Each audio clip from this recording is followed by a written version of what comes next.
Meteorológico Nacional debido al frío. Todavía bajas temperaturas para mañana, para el jueves, y debido a los cortes del suministro eléctrico, pues evidentemente pérdidas en varias industrias, riesgos en el suministro de energía que pone pues en entredicho si tenemos una seguridad nacional garantizada. Para eso le doy la bienvenida a Luis Manuel Hernández González, presidente del Consejo Nacional de la Industria Maquiladora y Manufacturera de Exportación, INDEX. Doctor Hernández, gracias por estar con nosotros. Bienvenido. Buenas tardes, Joelio. A tus órdenes. Gracias por atender al auditorio de Mega Noticias. Hay muchos reportes, mucho de nuestro auditorio que se comunica con nosotros para expresar evidentemente su preocupación por el corte de suministro eléctrico en el norte del país. Pero ustedes, ¿cómo están estimando las pérdidas? Mira, las pérdidas van en dos sentidos. El primer sentido, ahorita tenemos 1.3 millones de personas que solamente trabajan en el sector, en estos 4 estados que son los más afectados, que están en espera de ver cómo van a trabajar, ¿sí? Ese es lo primero. ¿Por qué? Por el tema de salud, ahorita por los fuertes fríos que tenemos, el gran riesgo que vemos nosotros es con el tema de la pandemia, traemos ese riesgo. Número 2, tenemos 2.600 empresas en esos 4 estados que están perdiendo $200 millones por hora. ¿Cómo cuantificamos eso? Es en base a los salarios que se pagan, ¿sí? En base a los gastos indirectos que tenemos que incurrir y en base a los gastos para reactivarnos en las siguientes semanas, si es que esto dura una semana, ¿sí? Ahorita lo que tenemos calculado son $2.700 millones del día de ayer y del día de ahora, que lo que esperamos nosotros es una respuesta más concreta, más que todo, no por Twitter o no por, vamos a decir, medios sociales o redes sociales, para poder iniciar una reactivación de cada una de las entidades que tenemos. Claro, es que más allá de las redes sociales, de esta presencia evidentemente en el sistema de comunicación a través del mundo digital, ¿ustedes han tenido algún tipo de acercamiento con autoridades para mediar justamente con estas pérdidas en el impacto a toda la gente que no ha podido trabajar? Porque también es cierto que están tratando de cuidar la salud de los trabajadores en medio de la pandemia y en medio de esta ola de frío, pero ¿han recibido algún tipo de ayuda, alguna convocatoria para buscar una salida común?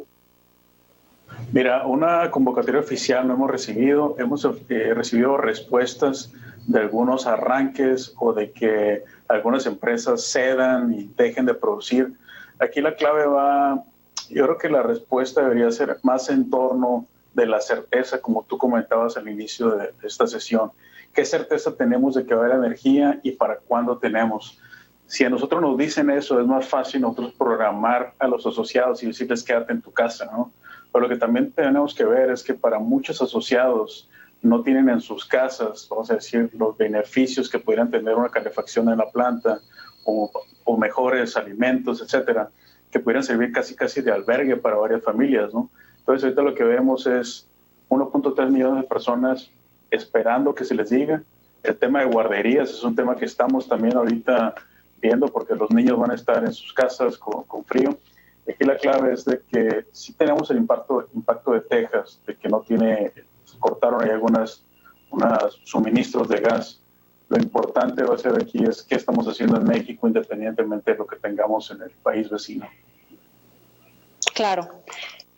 Y es que es bien grave plantear algún tipo de certeza para los trabajadores, para los empresarios, para las familias, porque si seguimos con esta dependencia, pues evidentemente sin ninguna respuesta, sin ninguna estrategia a nivel nacional, pues va a ser difícil trazar esta ruta de el repunte en las actividades, de cómo reponernos en la pandemia. Entre ustedes, entre los trabajadores, entre los empresarios, ¿cuáles son esas rutas que están explorando para tratar de mantener a flote la vida de las personas, pero también la reactivación económica en medio de la pandemia?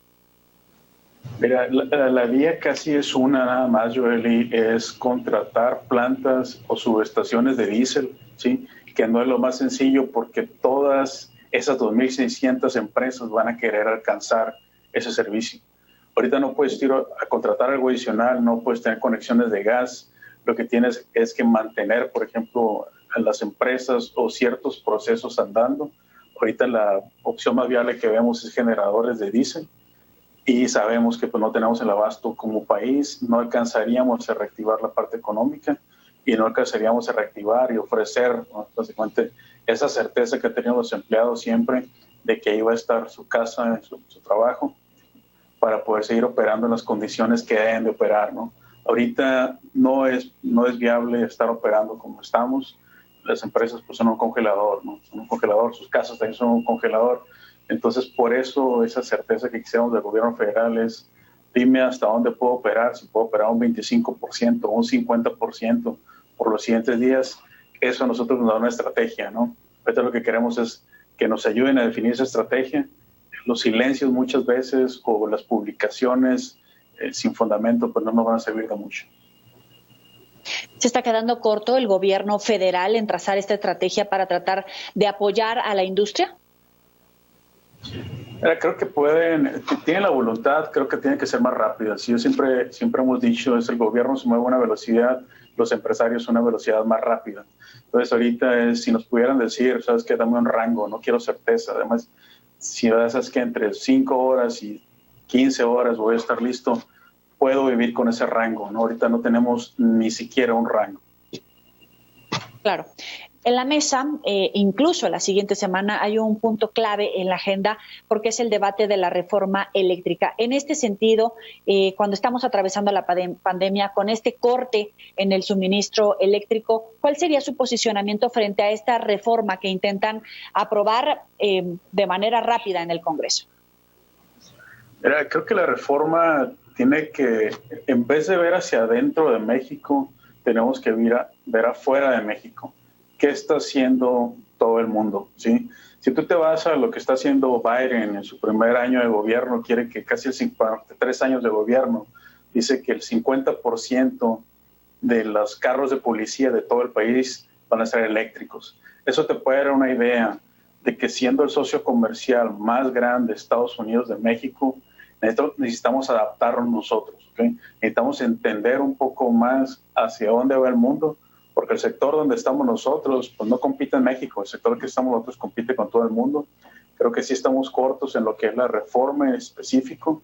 Creo que tenemos que darle entrada a lo que es alguna inversión, dinero fresco de gente que ya tiene capacidad probada en otros países y más que todo poder integrarnos a cadena de suministros. Ahorita tú lo comentas, la recuperación del COVID es clave, ¿sí? México en este sector pues vamos a generar, si todo camina bien, para junio 160,000 empleos que no teníamos el año pasado con COVID. Entonces vamos a crecer.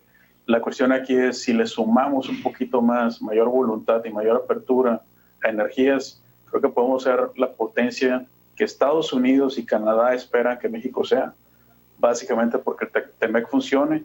Asia también nos ve, pero la duda que tiene Asia es la misma, ¿no? Es, ¿van a poder tener la infraestructura en México para soportar lo que queremos mandar?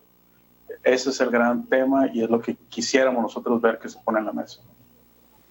Pero estamos, no sé, cortos en términos de competitividad, ¿estamos dando pasos hacia atrás? Creo que no nos estamos moviendo, no creo que estamos dando pasos hacia atrás, creo que estamos tratando de ver qué va a pasar, ¿sí? Pero no decidimos, creo que tenemos que decidir más rápido. Ahorita la energía solar ya es en algunos países algo obsoleto y no la hemos adaptado. Entonces creo que esa parálisis de estar revisando las cosas nos está afectando. Yo no creo que vayamos para atrás, yo creo que no estamos decidiendo, tenemos que decidir y movernos. Claro, ahora me llama la atención estas estimaciones que hacía de la recuperación económica de la pandemia y quisiera hacer un comparativo. ¿Cuál es la previsión para recuperar la vida económica en medio de la pandemia sin el tema de la energía eléctrica, sin elementos como el cambio climático o los efectos de este temporal versus a lo que estamos viviendo? Porque se tenía una previsión y de repente comienzan a sumarse estos puntos que no estaban en la ecuación de la recuperación económica y que puede dificultar la salida de la pandemia. Mira, ¿cuál es el contexto? Si ponemos el contexto para estos estados, ¿sí? Solamente esos 4 estados pagan por día en salarios cerca de $52 millones, ¿sí? Es un número que solamente está entregándose al asociado. El contexto que nosotros mirábamos es de que esos 52 se fueran a unos 60 millones para mitad del año, ¿sí? 8 millones más por día. Es un número muy importante porque a partir de ese número es lo que se genera de capacidad en las empresas. Tenemos que ver que las empresas nosotros van por dos caminos, capacidad y productividad. Ahorita si no tenemos energía no podemos hablar de capacidad. Si no tenemos energía y no tenemos el empleo no podemos hablar de productividad. Entonces, sí para nosotros que estamos compitiendo contra el mundo, otros países, como decía previamente, lo que se esperaba es un crecimiento del 3 al 5%. Con esto creo yo que estaríamos en un 2 al 4%, 2 al 3% en el año, lo cual es bueno porque otros sectores no van a crecer, pero no vamos a estar alcanzando, vamos a decir, la parte económica que requerimos en México para poder subsanar todos los, vamos a decir, faltas que tenemos en infraestructura o faltas que tenemos en productividad por temas similares a la energía. Claro. Le agradezco muchísimo estos minutos para Mega Noticias al doctor Luis Manuel Hernández González, presidente de Index Nacional. Muy buena tarde para usted. Gracias, Yoli. Buenas tardes. Hasta luego. Bueno, y vamos a ver precisamente esta previsión para lo que resta del martes.